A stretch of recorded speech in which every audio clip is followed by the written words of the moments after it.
video yang beredar 1 menit berapa 20 detik kalau tidak salah. Ya mungkin nanti akan didalami juga oleh penyidik karena itu menjadi viral. Kemudian aksi sampai sekarang saya belum monitor, belum dapat laporan dari daerah-daerah. Tetapi dalam poin ketiga tadi saya sampaikan bahwa Polri menghimbau kepada seluruh masyarakat Indonesia agar sabar dan memberikan waktu kepada penyidik. Jadi tolong berikan waktu kepada penyidik untuk melakukan pendalaman. Jadi tidak usah ada aksi-aksi. Kita akan bertindak secara profesional. Untuk pemeriksaan kepada Banser sampai saat ini saya belum mendapatkan laporan. Nanti kan saya cek ke Polres Garut maupun Polda Jabar. Ya, mohon waktu.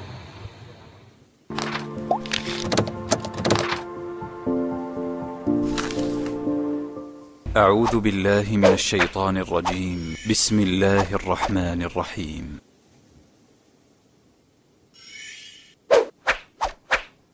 Memahami hakikat la ilaha illallah. Apa itu la ilaha illallah? Yang selama ini kita selalu tahu siapa yang mengucapkan di akhir hidupnya akan masuk surga. Bapak Ibu kalau belum tahu renungi baik-baik. Kalimat la ilaha illallah inilah yang menjadi penyebab adanya surga dan neraka. Kalimat la ilaha illallah inilah yang akhirnya membuat kitab-kitab diturunkan dari langit, termasuk Al-Quran yang ada di masjid Anda ini. Kalimat la ilaha illallah inilah penyebab 124.000 nabi, diantaranya 313 rasul diutus. Kalimat la ilaha illallah inilah yang akan membedakan siapa yang bahagia, siapa yang sedih. Kalimat la ilaha illallah ini akan menyelamatkan orang bergantung kepada selain Allah sebagai pencipta. Seperti menyembah berhala, menyembah pohon, pakai jimat, dan seterusnya. Itu akan hilang semua. Tidak ada ketergantungan kecuali kepada Allah. Dan kalimat la ilaha illallah yang menyebabkan adanya surga dan neraka yang akhirnya manusia yang beriman dengan kalimat ini mengejar surga dan menjauhi neraka. Ini kalimat la ilaha illallah sebenarnya. Apa artinya? Apa hakikatnya? La ma'buda bihaqqin illallah. Tidak ada Tuhan yang berhak disembah kecuali Allah. Ini hakikatnya. Tuhan teman-teman, di Tuhan itu kata ulama akidah terharuskan 5 hal baru dikatakan Tuhan. Yang pertama menciptakan. Cipta itu dari tidak ada menjadi ada, seperti telur cair menjadi anak ayam, biji dilempar di tanah menjadi pohon, sperma ketemu sama sel telur jadi manusia kayak kita. Tadinya telur itu kalau kita tahunya masih cair, dipecahin, diceplok, dan kita goreng jadi makanan. Setahu kita itu adalah bukan makhluk hidup. Tapi subhanallah diperam sama ibunya bisa jadi ayam. Sperma, orang mungkin kalau klimaks dibuang spermanya, mungkin dia bisa buang di sampah. Tapi kalau ketemu sama sel telur jadi manusia kayak kita. Ini namanya ada pencipta, dari tidak ada menjadi ada. Kemudian dia memfungsikan. Pertama dia menciptakan, lalu dia yang kedua memfungsikan. Kita ini kalau diciptakan oleh Allah Azza wa Jalla, lalu tidak difungsikan, tidak ada bedanya kita sama patung. Sama saja dengan patung. Jadi tidak fungsi matanya, tidak berfungsi mulutnya, tidak berfungsi semua. Maka dia memfungsikan ciptaannya. Yang ketiga, dia menyiapkan kebutuhannya. Hidung, mata diciptakan butuh kebutuhan, butuh asupan, cahaya. Sekuat apapun matanya Bapak Ibu sekalian, kalau kita berada di sebuah ruangan yang gelap gulita, nggak bisa melihat. Sekuat apapun mata kita, karena nggak ada cahaya, nggak ada asupannya. Sedikit pun cahaya masuk di dalam sebuah ruangan, walaupun cuma lubang kecil, mata kita tangkap sudah bisa pantulin, bisa melihat. Ada asupannya. Telinga kita butuh suara. Kalau nggak ada suara, nggak bisa. Orang tuli nggak dengar suara, nggak ada asupannya. Ada asupan. Hidung kita oksigen. Semua tubuh kita begitu butuh sesuatu. Tangan ada yang diraba, kaki ada yang diinjak, dipijak, gitu kan. Kalau kita nggak pijak, kita nggak bakal ada. Asupan semuanya ada, disiapkan oleh Allah SWT. Jadi dia menyiapkan kebutuhan. Ini bukan cuma sekedar manusia, tapi semua hewan, semua tumbuhan, semua yang membuat roda kehidupan ini bisa berputar, disiapkan oleh Sang Pencipta. Yang keempat, mengawasi, diawasi. pengawasan dari ilah, dari sang pencipta. Contoh, lapar misalnya. Bapak Ibu kalau lapar, pernah bertanya nggak? Saya siapa yang ciptakan? Lapar itu siapa yang buat dalam diri saya? Dan siapa yang memandu saya harus makan? Tidak bisa diganti ke yang lain. Nggak bisa orang lapar itu minum misalnya, nggak cukup. Atau dia tidur, bangun tetap lapar. Harus makan. Siapa yang memandu kita? Siapa yang menciptakan kita? Siapa yang menciptakan lapar? Siapa yang memandu kita? Harus makan. Lapar ini kata ulama adalah bentuk pengawasan alami dari Allah. Artinya tubuhmu sedang butuh makanan. Begitu dia makan selesai. Haus juga begitu, pengawasan bahwa tubuhmu butuh cairan. Capek adalah pengawasan secara alami dari Allah agar tubuhmu istirahat. Teman-teman saya yakin tahu fenomena-fenomena tubuh kita seperti orang bersin. Ada di sini yang bisa tahan bersinnya? Dari mana bersin itu? Kalau proses ilmiah, dia adalah bakteri yang terkontaminasi di oksigen yang dihirup oleh manusia. Maka oksigennya masuk, subhanallah, di oksigen. Ini sekarang yang kita hirup sekarang ini. Kita nggak tahu mana yang ada bakteri, mana yang enggak kan? Tapi dengan alami di hidung kita ada bulu-bulu halus yang menahan itu. Bulu itu menahan bakterinya dan yang masuk oksigennya. Kalaupun ada yang lolos dari bulu-bulu itu, tertampung di daerah otak kita. Dan itu kalau sudah penuh bersin. Keluar bersin dengan cara kuat. Nggak ada yang bisa tahan bersin. Pasti dia nggak bisa tahan. Pernah nggak berpikir bersin itu dari mana? Ternyata itu mengeluarkan semua bakteri dari yang sudah menumpuk di otak kita dan di hidung kita. Keluar semua. Siapa yang buat itu? Sistem. Ada sesuatu depan mata kita. Ada pengawasan alami. Siapa yang membuat teman-teman sekalian ada rasa takut kalau kita lihat badai. Sehingga kita tidak ke sana. Gitu kan? Ada rasa takut, rasa khawatir. Itu semua pengawasan. Yang kelima, memusnahkan. Memusnahkan. Semua yang kita lihat, manusia mati, hewan mati, tumbuhan mati. Semua itu teman-teman sekalian.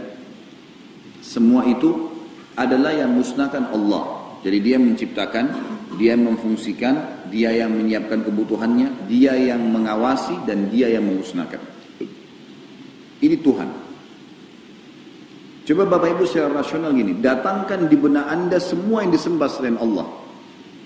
Coba semua yang disembah selain Allah datangkan. Misal pohon keramat, misal patung, misal apalah syaitan, binatang, apalah yang orang sembah, gitu kan? Jimat yang ditaruh di kantongnya, disembah sama dia. Datangkan semua mereka. Apa andilnya mereka di pergantian siang malam? Apa andilnya mereka di makanan yang kita makan? Apa andilnya dia di sebutir anggur? Patung yang disembah di Bali, yang disembah oleh orang-orang yang menyembah berhala itu. Apa patung itu bisa buat? Patung itu dia yang bersihin, dia yang ukir matanya, dia yang poles kalau rusak. Apa hubungannya? Coba datangkan semua yang disembah selain Allah. Apa yang mereka bisa lakukan? Tidak ada andilnya. Tidak ada andil sama sekali dalam alam semesta ini. Tidak usah alam semesta, kita dalam diri kita sendiri tidak ada andilnya. Makanya kalimat la ilaha illallah memberikan pemahaman kepada kita dan jalan pintas. Tidak usah repot-repot. Semua yang kau lihat, tidak kau lihat adalah Allah yang ciptakan. Kembali kepada Allah ini. Tinggal ikuti peraturannya. Kita lihat kalau kita sholat ada tata caranya, wudhu dulu, hadap kiblat, tutup aurat, bacaannya, takbir itu begini, bacaan mulai dengan ini, kemudian ruku, kemudian baca, kemudian sami Allah i'tidal, kemudian sampai salam, semua dipandu dengan rapi. Siapa yang memandu rapi itu? Dan siapa yang mengajarkan kita, oh kalau keluar angin batal, oh kalau tidak wudhu batal. Ada janji dapat ini, dapat ini, dapat ini kalau sholat, kalau tidak ada ancaman ini, ancaman ini, ancaman ini. Siapa yang buat semua itu? Ada sistem yang diciptakan oleh sang pencipta Allah. Dan tidak ada selain Allah yang melakukan itu. Lihat gajah teman-teman sekalian. Siapa yang buat kulitnya gajah begitu? Yang buat matanya, yang buat gadingnya. Siapa yang membuat postur tubuhnya besar seperti itu? Dengan sistem pencernaan yang rumit, penglihatan yang rumit, gitu kan? Itu luar biasa. Gajah itu kalau komunikasi satu sama yang lain, mereka hampir sama dengan ikan paus. Jadi ada seperti sinyal secara ilmiah yang mereka bisa saling memberitahukan sampai puluhan bahkan ratusan kilometer. Coba antum lihat deh bagaimana keajaibannya itu. Bahkan dengan sentakan kaki gajah itu sudah bisa menginformasikan ke temannya di sana kalau ada bahaya. Siapa yang buat sistem rumit itu? Coba antum tonton banyak cuplikan tentang hewan. Itu luar biasa. Lebih pindah lagi ke hewan lain, jerapah. Siapa yang mengukir kulit jerapah itu seperti ada bulat-bulatnya dengan rapi, dengan bulunya tertata, ini warna orange, ini warna krem, bersebelahan, yang buat lehernya sepanjang itu dengan sistem pencernaannya, dengan jenis makanan yang dia makan, dengan karakter-karakternya. Di bawahnya lagi ada sapi, ada kuda, di bawahnya lagi ada harimau, ada rusa. Siapa yang menata bulu-bulunya, siapa yang membuat taringnya, siapa, sampai kepada binatang yang paling kecil, semut misalnya. Semua itu teman-teman sekalian pasti akan memberikan jawaban kepada kita bahwasanya ada pencipta. Dan Anda sebagai seorang muslim sudah disampaikan kata ringkasnya. Semua itu kau lihat, tidak kau lihat adalah Allah yang ciptakan. Kata rahasia sederhana, simpel, udah tinggal ikutin peraturannya, selesai. Ini hakikat la ilaha illallah, saudara.